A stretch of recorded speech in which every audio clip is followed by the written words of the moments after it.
Welcome back to the channel, guys. My name is Gene. You guys are watching LUBED for November the 8th, 2023. This is episode number 12 of this season. Thanks for joining me if you're going to join me today. Wow, lots to talk about. A major decision made by Ken Holland yesterday as he waived Jack Campbell and for a reassignment to the minors in Bakersfield, and I haven't heard word if that contract was picked up yet. I'm assuming it has not been. It was probably decided many hours ago. It's been kind of a hectic day for me, so I wasn't able to check in on the news. So yeah, big message sending statement by Holland. Even though Stuart Skinner was the last goalie in net in that loss to Vancouver that really went off the rails with Woody getting booted out of the game, McDavid frustrated. Lots of stuff to really take into consideration, and a lot of stuff that we're going to talk about on this particular episode. As we dive into things, yeah, I don't know, man. Like I said last time, I still don't have the answers, but I'm going to try to attempt to give you some options. And there's one option there that I call the nuclear option, which I hope we never see, and that'll be later on as I do a second installment of troubleshooting, which I thought it was going to be a one-off, but I thought, you know what, let's add another one. We're also going to break down the numbers. We'll talk about the Canucks game and how they lost again for the third time to the Canucks this season. And, of course, what's next for the Oilers is the Sharks and all that kind of stuff. So, yeah, so a lot of stuff that we're going to get into on this particular episode. And let's get into it.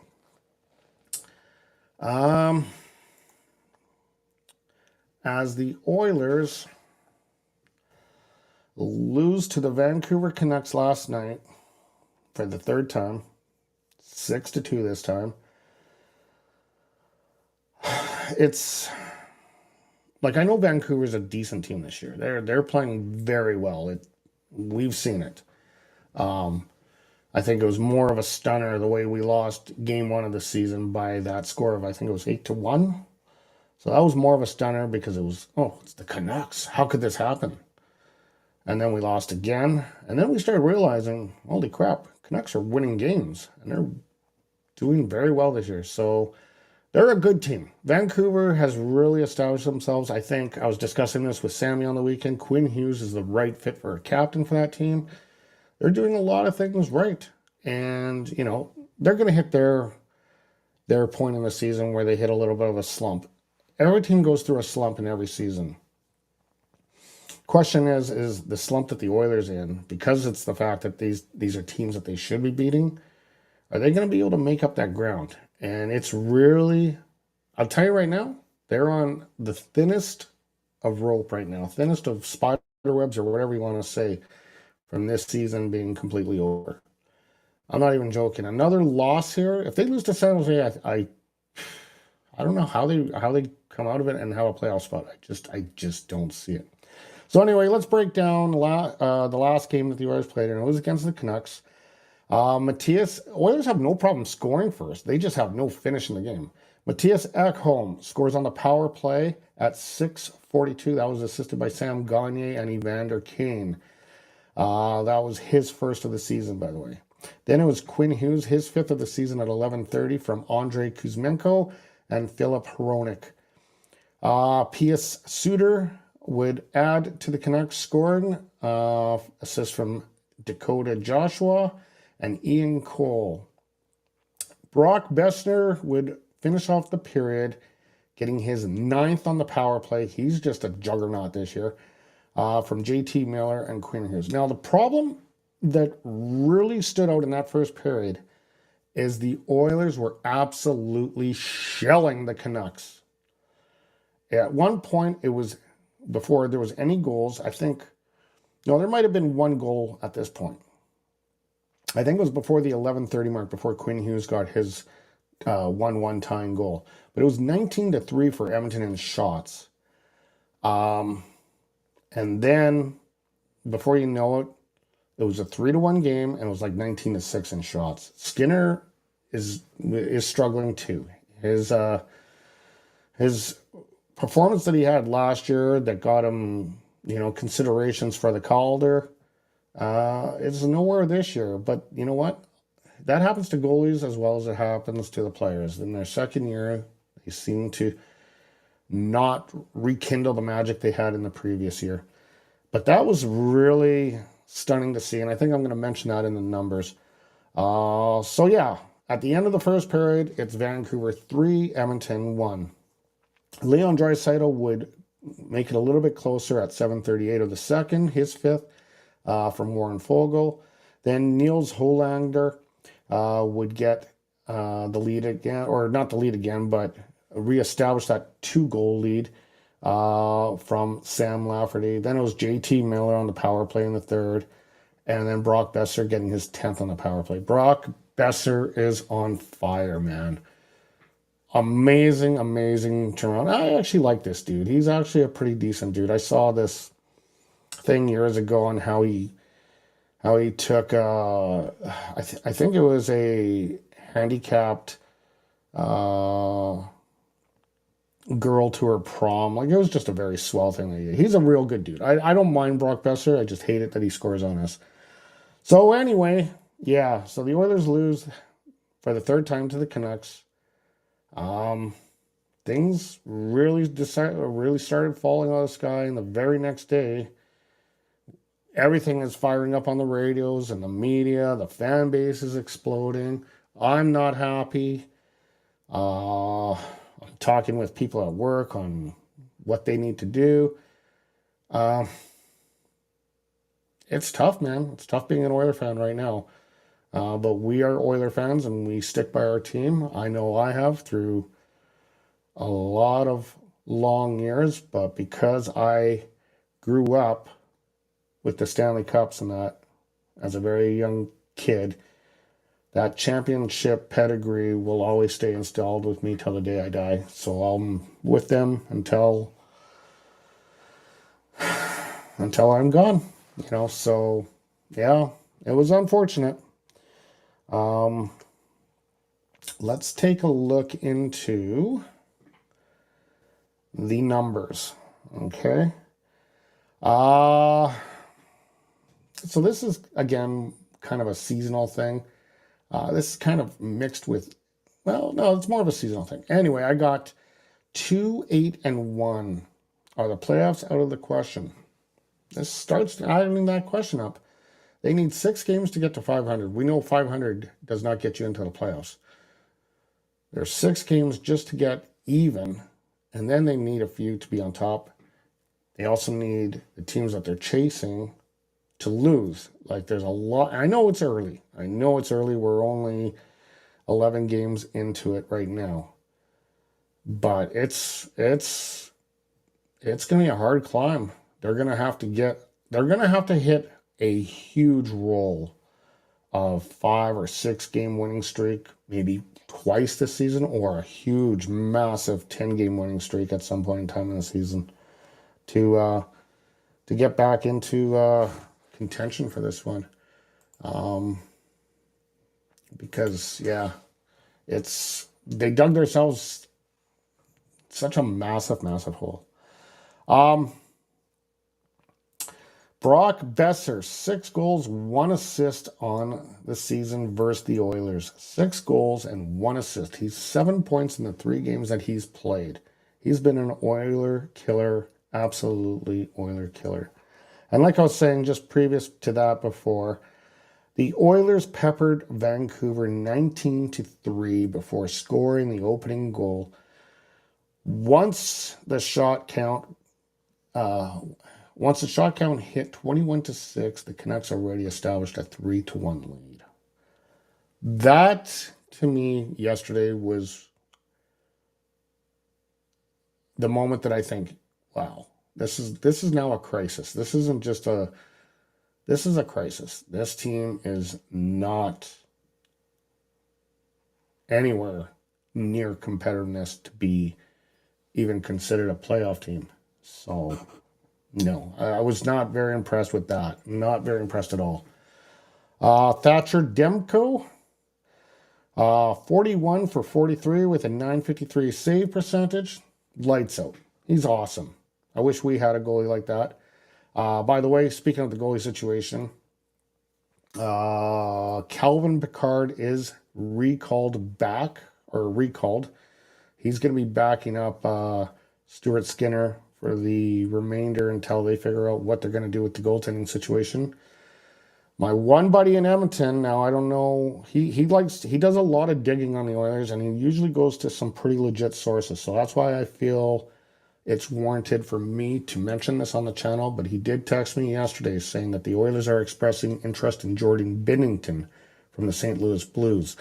So I don't know if I like that option. I mean, he's kind of a hit and miss goaltender too. I would rather have the issue solved and not play this guessing game anymore with the goaltenders. Yeah. It's interesting. Okay, let's move on to troubleshooting.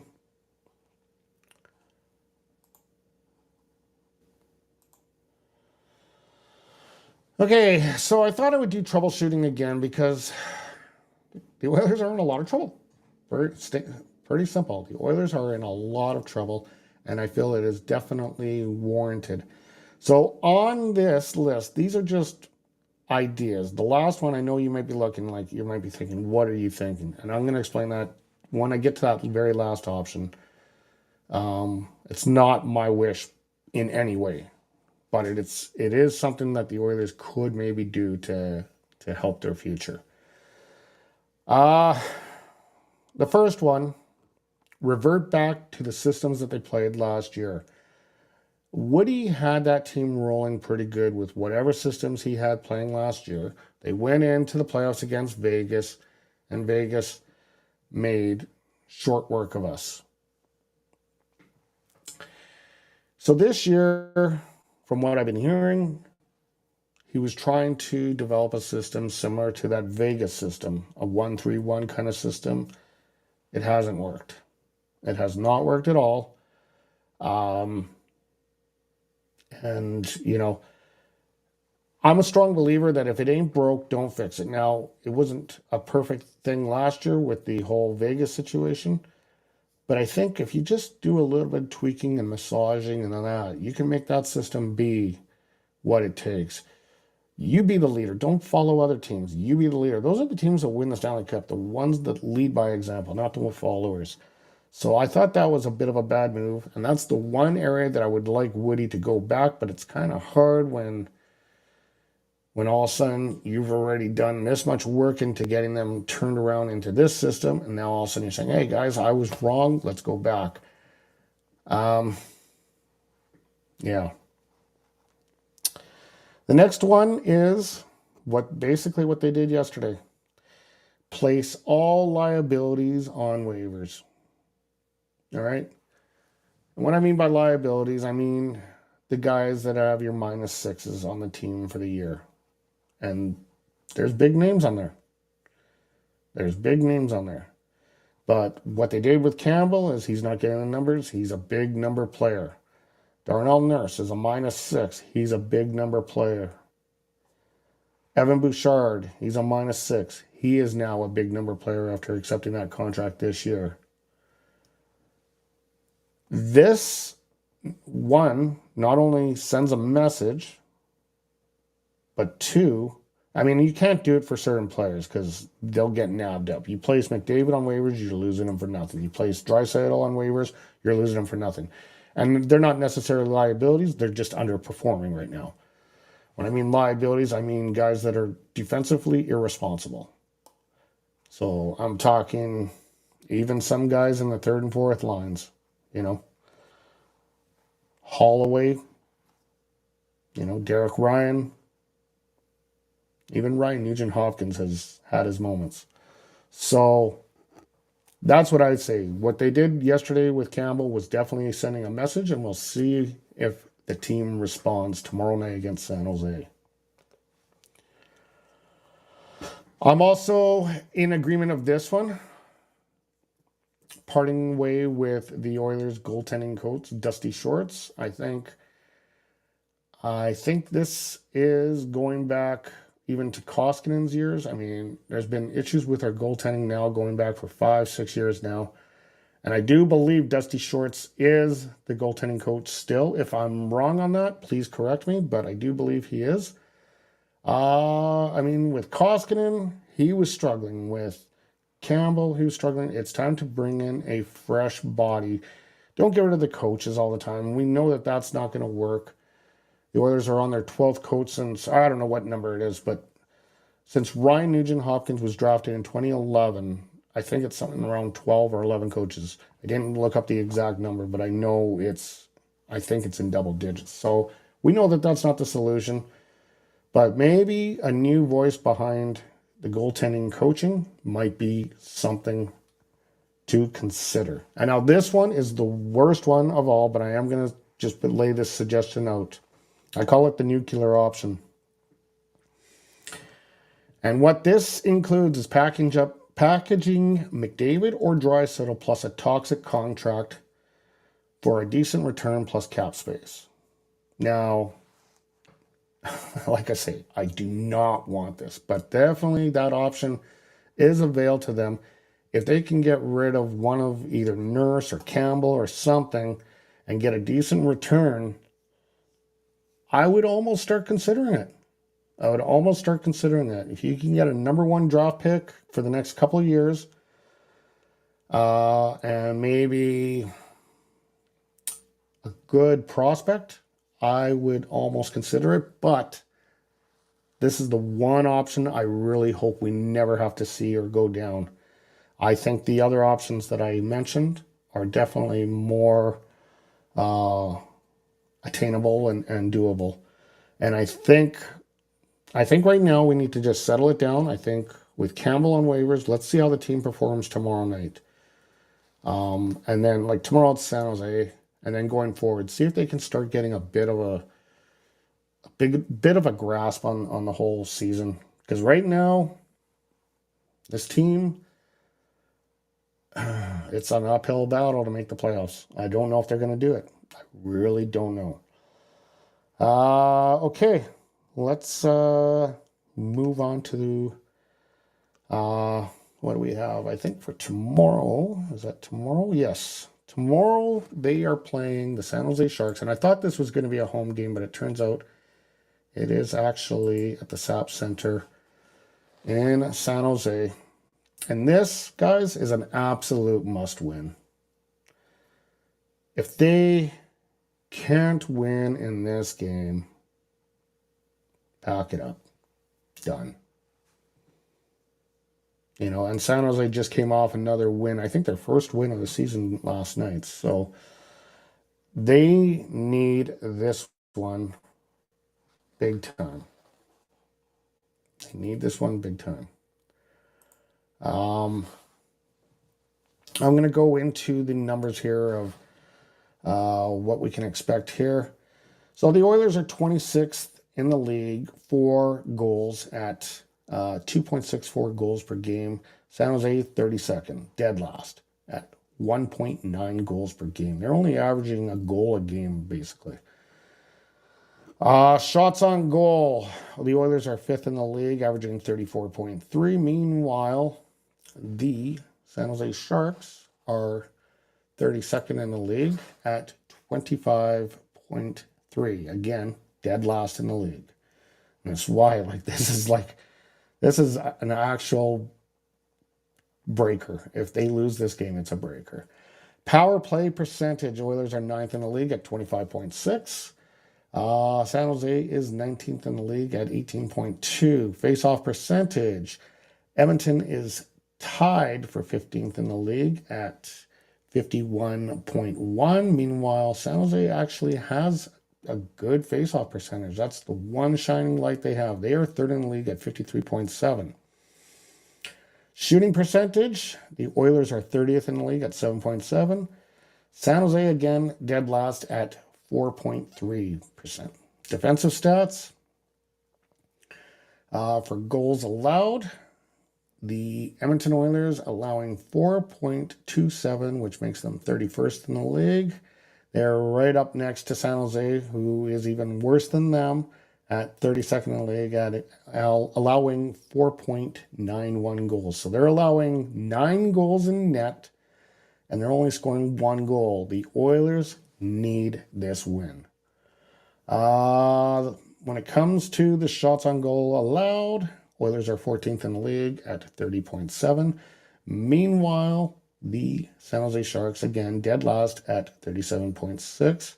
Penalty minutes, Oilers are 26th in the league at 11.6. And what happened in the game against Vancouver towards the end that probably added quite a bit to this stat, as even Woodcroft got a penalty, or there was a bench minor and he was ejected.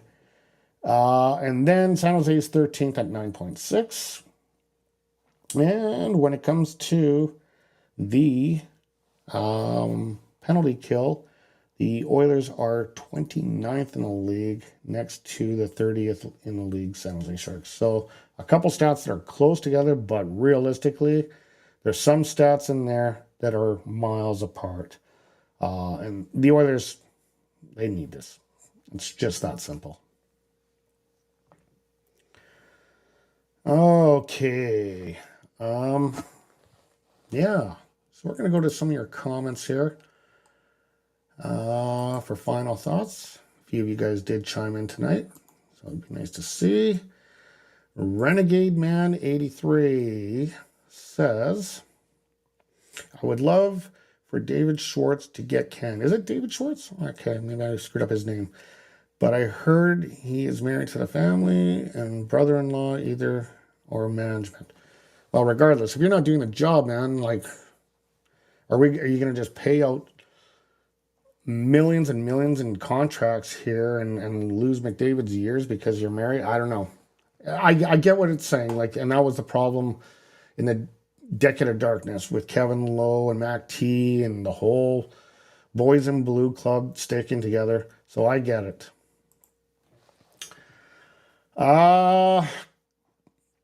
Carter Hart would be a good if the Flyers were interested in Campbell, but they would have to overpay.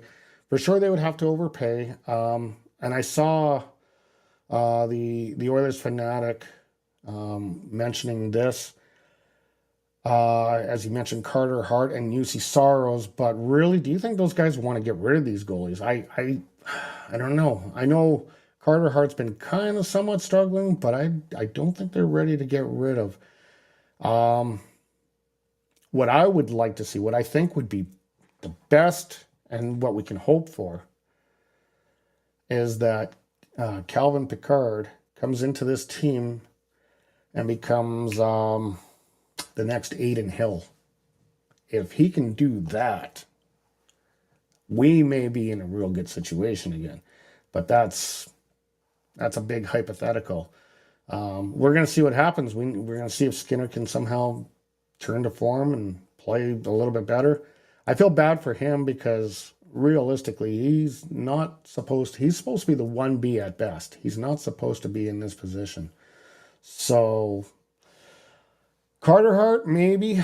But I would like to see Picard really, really do something for us.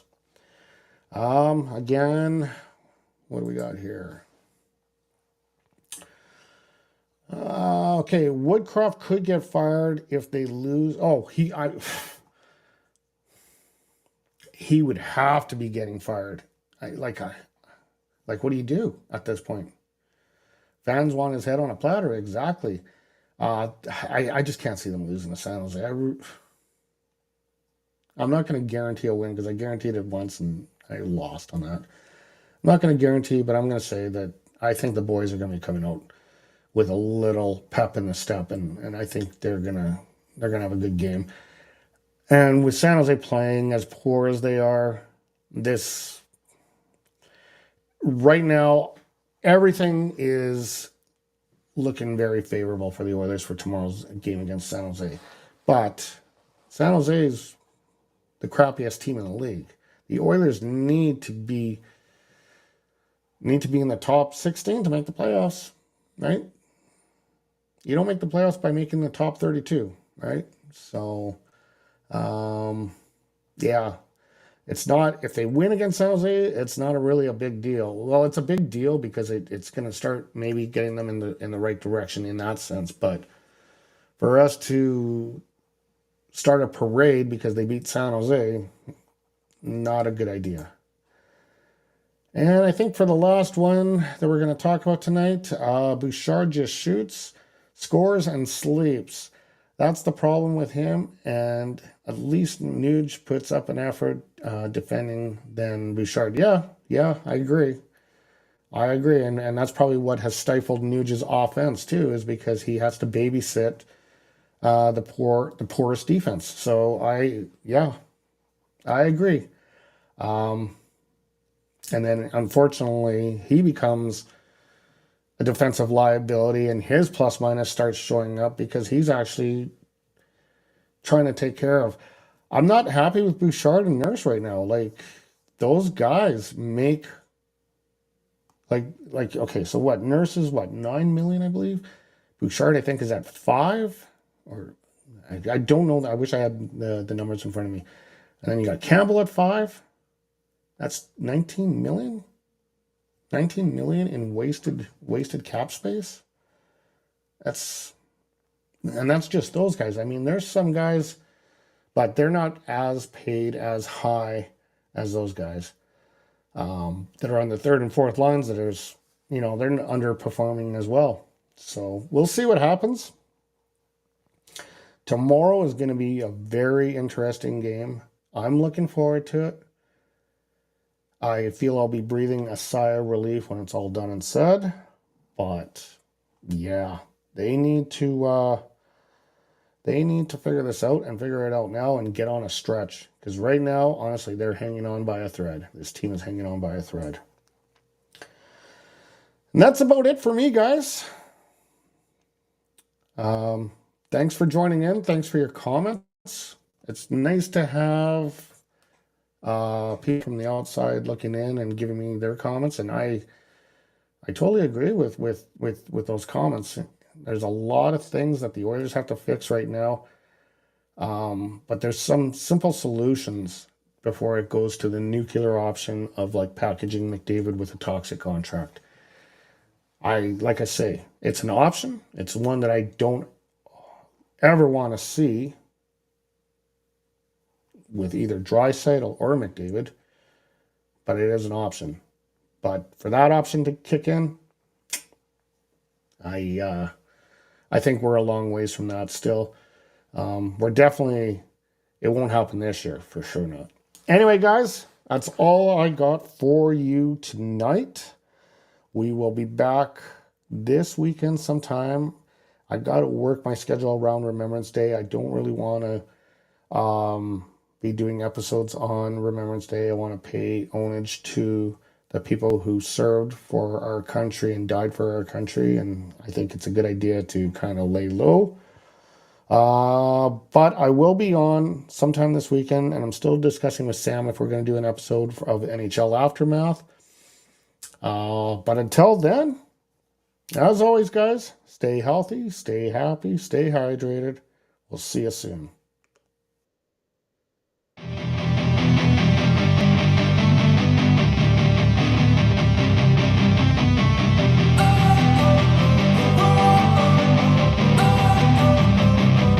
Don't wanna sleep in, cause I got something to prove. I gotta take what I hate and finally make a move. I think of you and all the shit you don't do. Well, I'ma make hella sure that I don't become you. I have no regrets, yeah, I'll tie up my chest. I'll never forget what it's like to be in debt. Been stabbed in the back bed, I'll show you what happens.